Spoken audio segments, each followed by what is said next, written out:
UsapLangTayo podcast. Unscripted advices, real talks, wild confession, and a whole lot more. Hosted by Fafa Grace. Eventually, you will be loved by someone just like how you love yourself.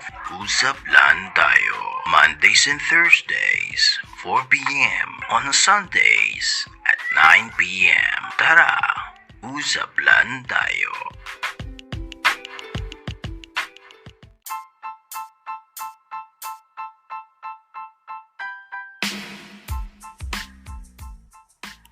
You know?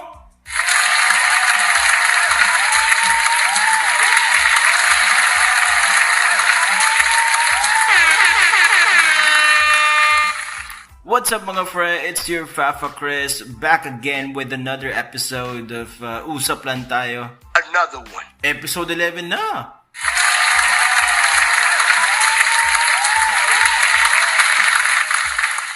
Sa lahat na nakikinig ngayon sa episode na to, I hope all is well.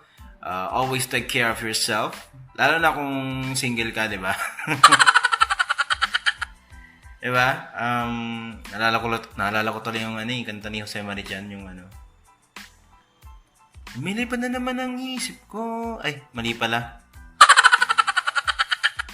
Ang simoy ng hangin sa akin ay lumalamig na. Hey, Jose Marichan!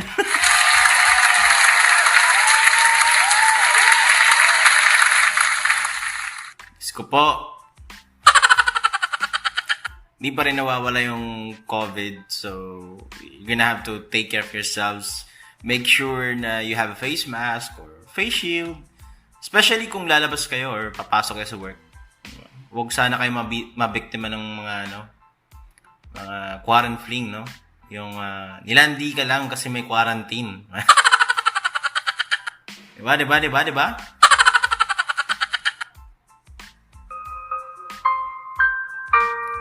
Tama, Chris. Oh, what's up, pre? May problema ako eh. Malamang kaya ka nga nandito eh. Meron kasi akong something with a girl. Gusto ko sana malaman kung fling lang ba yun o real na. Uy! Nice yan ah. Kailan pa yan? Nung quarantine pa. Wait. Maka-quaran-fling yan. Sana all may ka-fling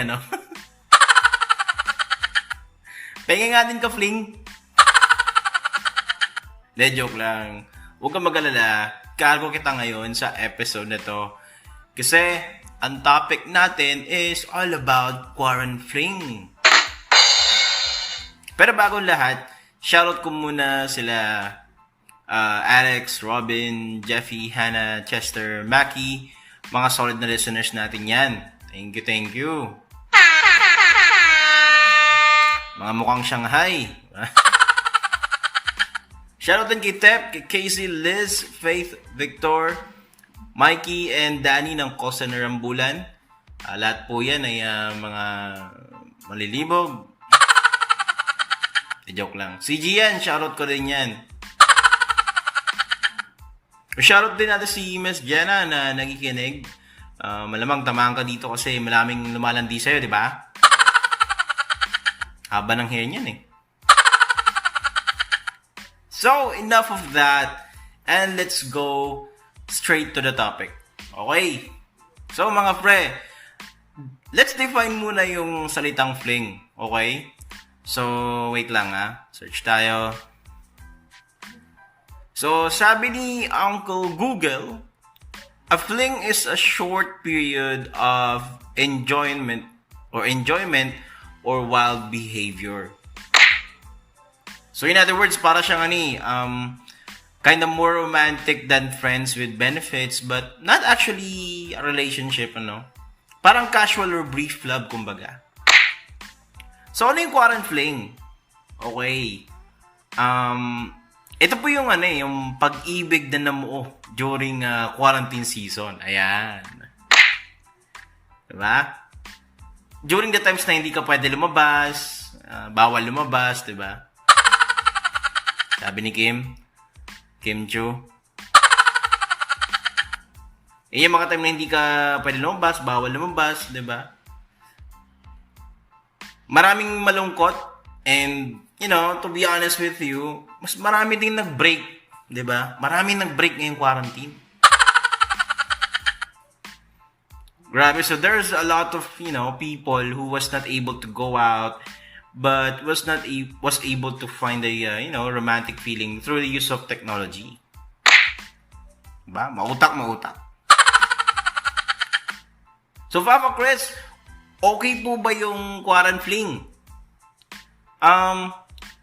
Well, logically speaking, pag sinabing Quaran-Fling, parang ano yan eh. Pag natapos yung quarantine, wala na rin kayo meaning kasi pang-quarantine ka lang. Ang sakit naman nun, pre. Kung may pang-second account, pang-quarantine ka naman.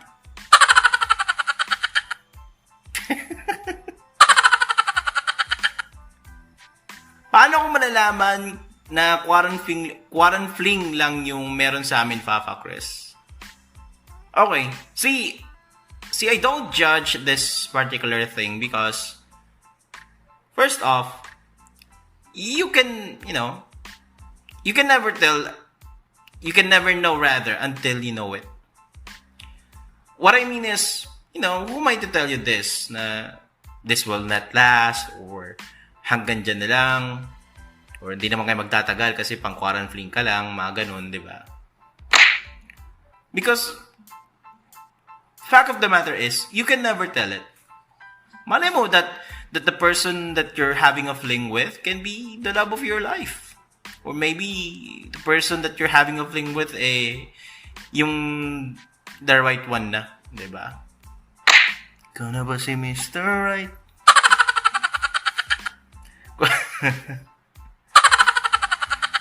Kumbaga, hindi mo malalaman agad. Hindi mo pwedeng i-judge agad yung tao o yung sitwasyon na yun. Just because it's not ending well based on what I've heard. Diba? So, Quaran-Fling pa more. Pero there's actually an indication And this is, I think, the best way for you to be able to identify or perhaps know if it's just a Quaran-Fling lang. I think it's, the very first thing, and I think the most important, is commitment. This includes taking it to the next level, which is, making it official. If your partner gets antsy when you bring up the C word, which is the commitment, it could mean that he isn't ready for the real relationship with you. Most of the time, if someone avoids the topics of commitment or, let's say, exclusivity, diba? It's probably a sign that they don't see any longer term or any future terms with you. Grabe. Marami kasing ganun ngayon mga friend, di ba? Most of the time, they just want the affection, the attention that you are giving to them. But they don't have plans to make it official. Not because they are afraid of the consequences, but because they are actually not ready. There's a fine line between they are afraid and they are not ready. Why? It's because it's quarantine. Diba? Bawal lumabas. Everything that they normally do or the usual things and stuffs that they do, we're not able to do because limited sila because of the pandemic. Okay? And most of the time, to kill their, boredom or, boring naman. May pag-Quaran-Fling nga ako. They tend to find a romantic feeling or having a fling with someone just to probably burn or kill their time. In a sense na it's a lockdown season, it's a COVID season, ganon. Diba? I mean, sorry kung matatamaan yung iba, pero that's normally what happens. Pero alam nyo ba na hindi lang mga breakups ang nangyayari? Hindi lang pag-ibig na namuo ang nangyari during the season. Ano pa yung Papa Chris? Yan yung, yan, natatawa ako. Yan yung may bumabalik sa ex. Ayan. So one time may nagtanong sa akin, okay lang ba bumalik sa ex? Nagsusorry na kasi at nagpapakita. Nagpapakita naman na nagbago na siya. Okay, so first off, I actually told you on my previous episode, which is the bakit may bumabalik sa ex, na it's actually okay, it's actually fine, there's nothing wrong if you're gonna go back with your ex so long as the both parties are willing to fix it, perhaps, or both of them are single, the feelings is mutual. That, why not? I mean, by all means, go ahead.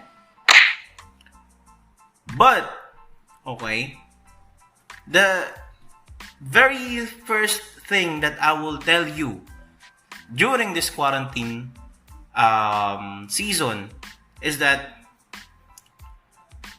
I mean, I don't know why would you go back to your ex. So this is me wondering why, because it's pandemic. It's lockdown season, it's COVID season. Maybe you can ask yourself why you will go back to your ex. I mean, if you're feeling lonely and you want to, feel the same old feeling that you had with your ex, like, ano ka? Option ka lang ba? Just because this particular ex saw your worth after you broke up, ano ka? Option ka lang? I mean, it didn't work eh. I'm telling you right now that probably this ex that we're talking about, he or she probably saw your worth during the times na he or she's seeking something or with someone and was not able to find the things that they found in you. You know what's the sexiest thing in this world, mga friend? It's actually the person who always chooses you no matter who you are and what you are. Napakasarap, napaka-cliche. Who you are and what you are. Sarap. Diba? I mean, regardless of your flaws, appearance, or social status in society, it takes a special person to accept you on who you are and what you are. And if that person failed to see your worth at that specific time, that's not it. See, this is me telling you that there's a difference between self-worth versus entitlement, okay? Because you can actually, make the person with you right now the right person. How? By making things work like effort. Kasi if you will always find a better one, like, halimbawa, lagi kang ganito or wala kang ganito, wala kang ganyan. If you will always have the mindset na you can always walk away from your relationship, chances are, di ka makakahanap or makakatagpo ng taong para sa'yo. Because you keep on finding the perfect one, where in reality, walang ganun, Mars. Walang ganun. Diba? I'm not telling you to walk away if your partner has flaws. What I'm actually telling you is to walk away if they're not able to, give the things that is essential, which is what? Loyalty, honesty, trust. Pero if there's a kulang sa partner mo, by all means, work it out. You cannot find a perfect one, but you can make the person with you right now a perfect one just for you. Parang ito, bigyan kita ng halimbawa. So, for example, you lack of 5 things out of 20. So, that ex of yours was able to find it with someone. Okay. Now, here's the thing. She or he realized the remaining 15 is not within that person that they currently have. Kumbaga dun sa current niya yung 15 na meron ka and yung 5 na wala ka, kumbaga nagkakatalo kasi andun nga yung 5, wala naman yung 15 traits. Diba? doon niya na, most of the time, doon nila nare-realize yung value mo na you are worth more than that. And I believe that it's most of the time the reason why most exes come back, it's because they were not able to find those, but those things that they thought they will find from those current partners. Diba? And you're not supposed to accept them willingly. You're not an option, friend. If that person did not accepted you on your lowest low, I believe that they don't deserve you on your highest high. Quaran-Fling usually ends up with ghosting. That's actually true. Most of the time, Quaran-Fling doesn't have a good ending somehow. Kasi nga, pag natapos yung quarantine season, wala na, tapos na, finish na, diba? Why? Because you were just an option at that specific time. You were their only option at that specific time. Sakit. Option ka lang pala. Plan B.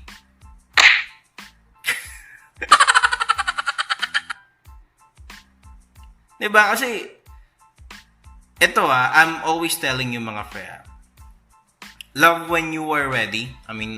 Love when you are ready, not when you are lonely. Okay. There's a fine line between those two. Marami sa atin kasi pa nagmamahal, hindi dahil ready. Because they're just, most of the time, they're just actually afraid of being alone. Kaya naghahanap tayo ng kasama. Nandadamay ka pa, di ba? O, tamaan kayo. Papa Chris, paano ko ba maproprotektahan yung puso ko sa Quaran-Fling? Okay? It's a good question, ha? Parang, ang hirap sagutin yan, friend. Kasi, eto it's actually same goes with ghosting. If you were able to listen on that particular episode, I actually explained yung ghosting, no? Again, it same goes with ghosting. Kung i-ghosting ka niyan, diba? Meaning, kung ika-Quaran-Fling ka lang niyan, hanggang dun ka na lang. Diba? There's no way that you can avoid to be ghosted or ma-Quaran-Fling. Tulad ng sinasabi ko kanina, you can never tell that you will be ghosted or ma-Quaran-Fling lang until you know it. Diba? You can't judge. You cannot judge the person just because of what happens to the most of the Quaran-Flings, diba? Hindi mo pwedeng sabihin na ganito na mangyayari sa atin just because yun din ang nangyayari sa iba. Diba? Hindi porket nag-end up sa mga ganung bagay, ganun din ang mangyayari sa inyo. Because at the end of the day, love is taking a risk. It wouldn't be special as it is without taking a risk. That's why it's beautiful, Because you will never know if it's going to work or not until you find it out. Diba? Diba, halimbawa, sa laban ng Lakers versus Rockets na napanood ko kanina. So, kung confident ka na mananalo ang team mo, it will not be as exciting as it is. Kasi nawala na yung thrill, nawala na yung suspense factor na baka mabaliktad pa. Diba? So, same goes with love. And to tell you, honestly, love is like a game as well. There's always chances na it will not go the way how you wanted it to be.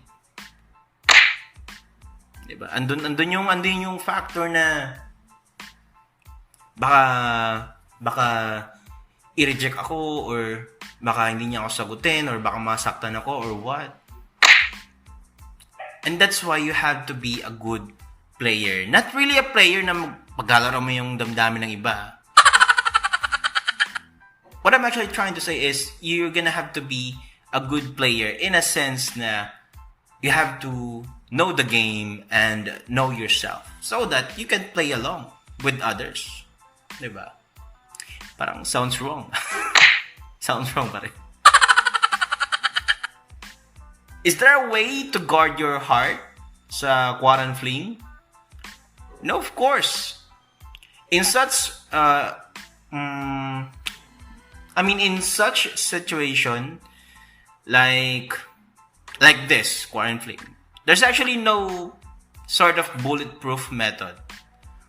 Pero I think, which I will always tell you mga fre, for you to be able to be, somehow be not destroyed, not devastated than you should, love yourself. You have to love yourself more than anyone else. So that if you are in that kind of relationship, which is the Quaran-Fling, if that particular person that you're having a fling leaves you, iwanan ka, masasaktan ka, yes. I mean, that's part of the process. That's part of love. Masasaktan ka, pero hindi ka masisira. I mean, I'm not downplaying the hurt. I'm not downplaying the pain. But what I'm actually telling you is that if you will love yourself, you will be less likely get hurt so much than you're supposed to do. That's why you gotta have to do the things that you need to do in order for you to be complete, in order for you to be able to be an independent, strong man or independent, strong woman. Diba? Doon ko sa mga bagay na makapagbibigay sa'yo ng halaga as an individual. Diba? Huwag ka doon sa mga bagay na or mga tao na hindi ka binibigyan ng halaga. Diba? Huwag ganun, Mars.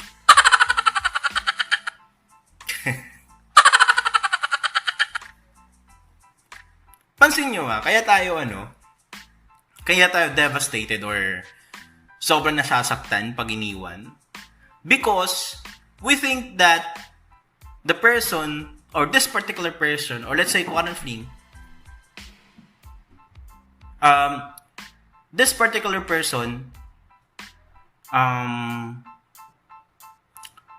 ko pa sabihin to? Halimbawa, itong Quaran-Fling mo, iniwan ka, masasaktan ka ng natin sobra-sobra. Sabihin natin ganun.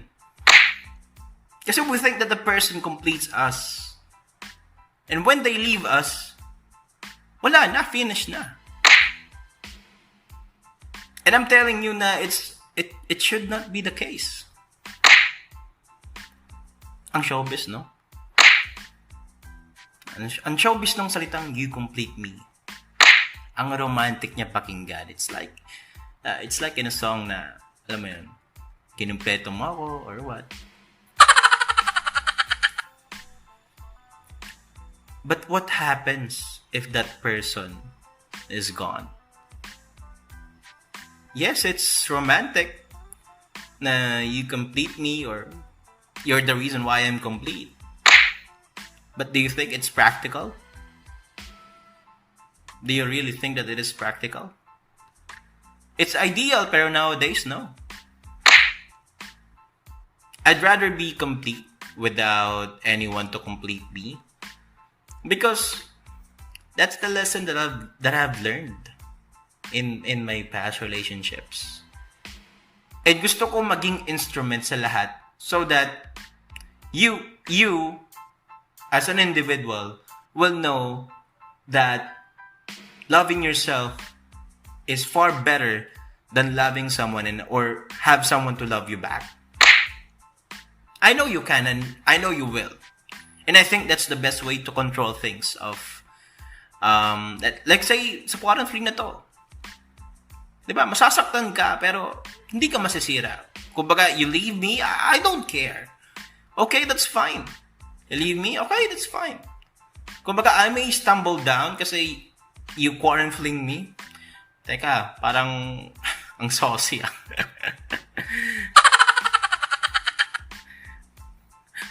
Kusakino. Di ba? I mean, I may stumble down kasi na Quaran-Fling ako. Pero, at least, kung ma-Quaran-Fling ka man, you may stumble down pero makakatayo ka kaagad kasi you know your worth. Diba? You know your value. You know what you can do as an individual. Diba? Rather than you stumble down, iiyak-iyak ka, wawaling-waling ka, magsasalita ka ng Liza Soberano line na kapalit-palit ba ako? Diba? Kasi most of the time, yun ang nangyayari sa mga tao kasi they don't know their worth. Diba? Sasabihin nyo, bulag sa pag-ibig, mga ganyan. Kasi mahal ko, ganun. No, that's not the case. Kaya ka bulag sa pag-ibig kasi you don't know your worth. And I will keep on telling you each and every episode na self-worth does it all. Alam nyo, I think in my opinion, yung Quaran-Fling or ghosting, it's somehow, they're alike. Ito yung modern name for, scene zone, diba? Diba? Tama. Kasi it's simply explained as, halimbawa, sa text, hindi ka nireplyan, let's say, for a long time, ghosting na yon. Same goes with chat, diba? Sa, yung very old version pa ng Facebook, like, going to 2011s, I think. That was college days pa. Di ba? Pag di ka na-replyan, nakikita mo scene, tapos may oras. Di ba? Hindi ka na na-replyan, so forth. Ghosting na yon. Di ba? Yung iba nga malala eh. Naka-block pa. Oh yeah, I know a lot of people na ginosting na nila, plus brain up pa, di ba? Double kill, mga fre.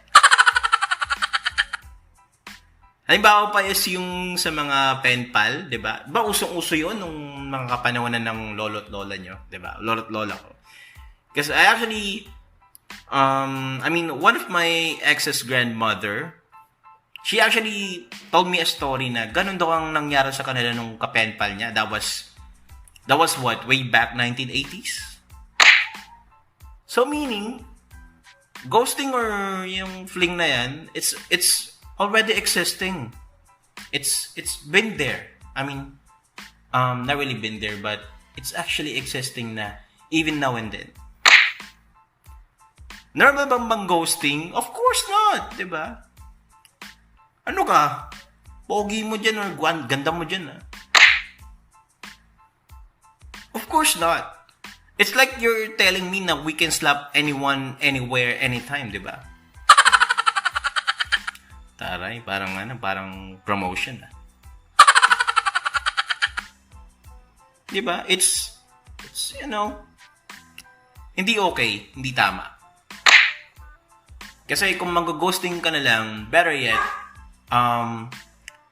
you tell them straightforward na it's not gonna work or hindi dapat ganito or it's more simply of you being honest with that person so that hindi ka nagpapaasa. At the same time, you're being honest. You don't waste their time. You don't waste your time. I think that's the I know that this is kind of cliche, but I think that's the very best thing that they can do if they are on the process na parang gusto na lang i-ghosting. You're gonna have to, man up, grow up. And I know that it's kind of hard because it takes a lot of courage. It takes a lot of balls for guys, diba? To tell them straightforward na, hey, hindi na tama to or hindi hanggang dito lang tayo and so forth. Diba? I think that's the again, it's kind of cliche, but I think that's the best way if you are going to, ghost someone. Because, alam mo, para at least on the silver lining of it, hindi ka parang, alam mo yun, ang sama tingnan, diba? At least you're being honest. At least you're not gonna waste their time asking whys or answering and, wondering whys, but at least masasagot mo kung bakit ganito, ganyan. Diba? Papa Chris, may ka-fling po ako ngayong quarantine. Should I confess my feelings po ba? Okay. Um, well, at the end of the day, I think most of you will agree na we want to remain mysterious about our feelings, di ba? Teka lang, yung aso, itong mahal na naman.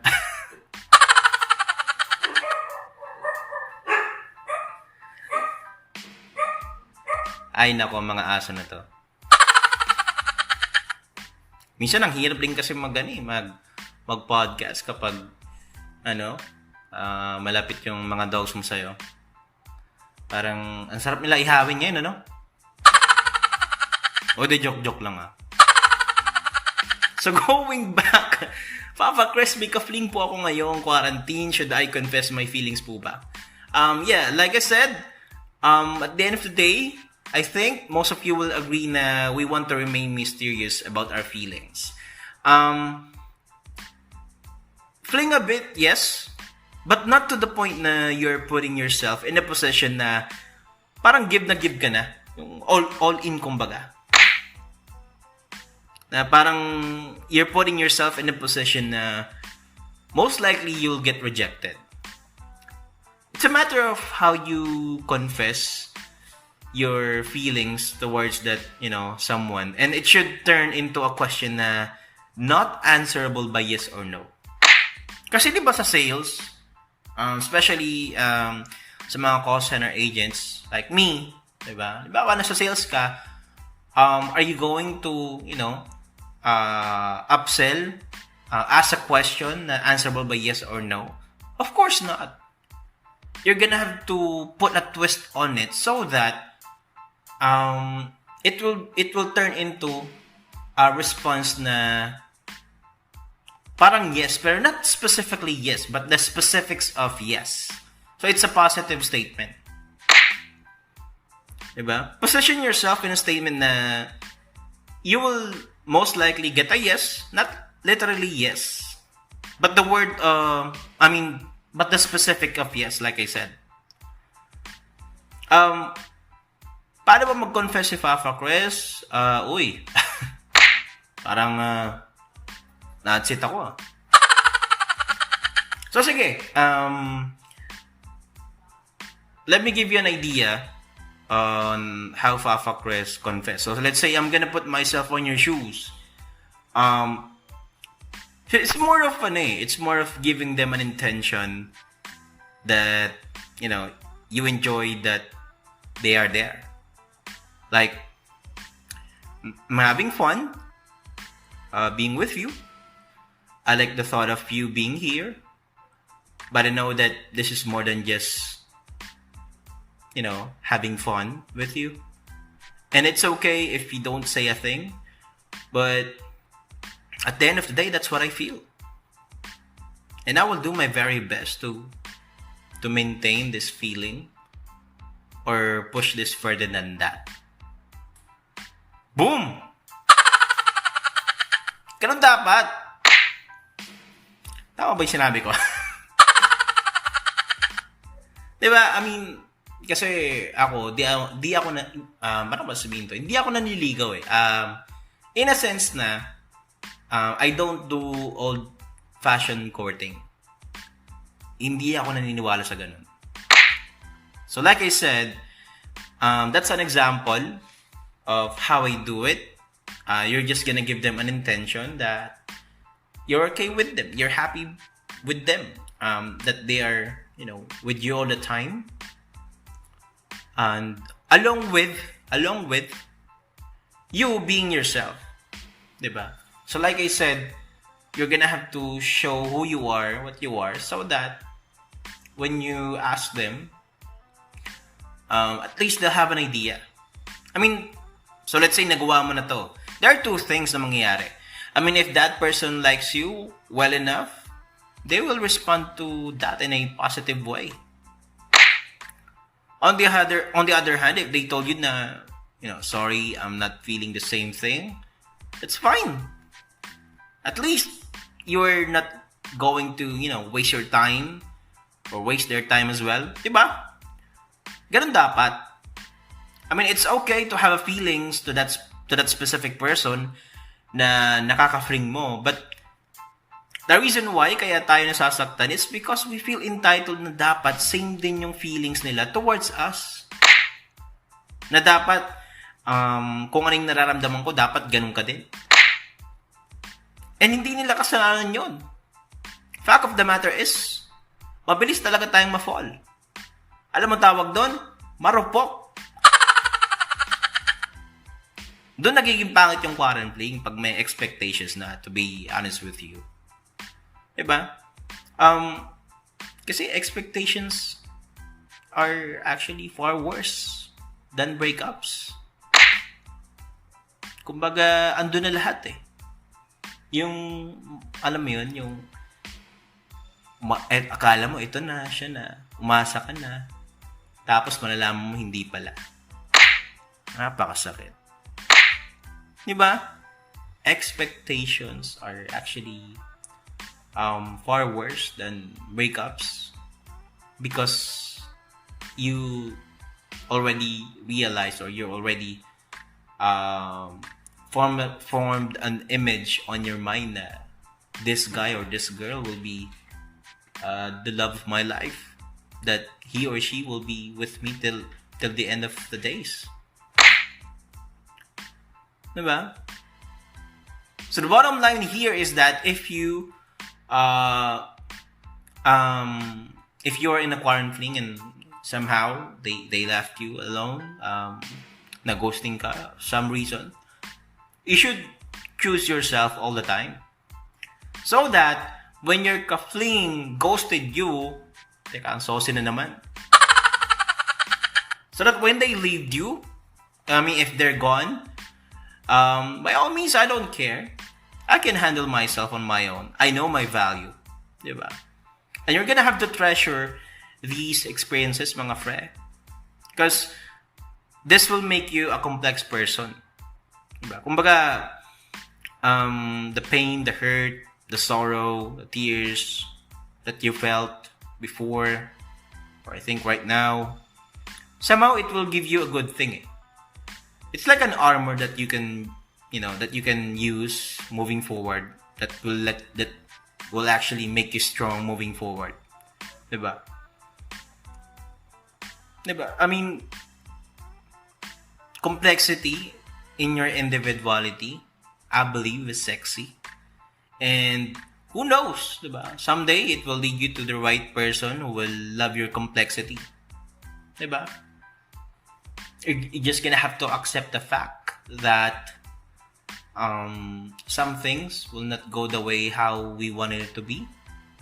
But also you're gonna have to start loving yourself. Kasi at the end of the day, it's all you.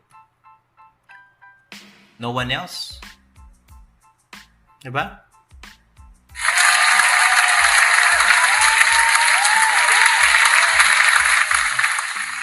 You're gonna have to bear in mind that I know it's kinda absurd na, kinda nakakasawa na, pero I'm always gonna tell you na you're gonna have, I think, the most and very special technique, I believe, dapat mong gawin is to follow 80-20 rule.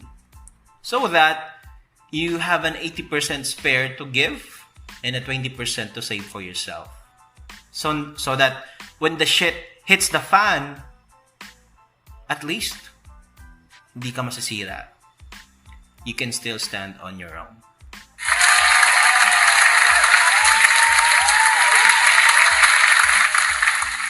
So ayun, akalain mo yun, tapos na naman ang ating usapan.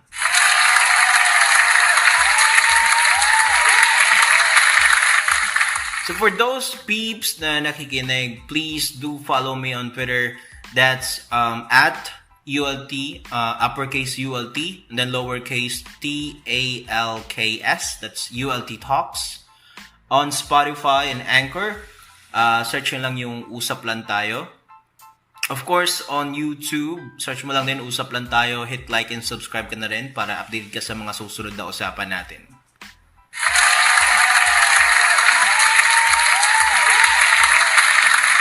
So this has been Usap Lang Tayo with Papa Chris na nagsasabing masarap magmahal ng iba basta single ka. Diba?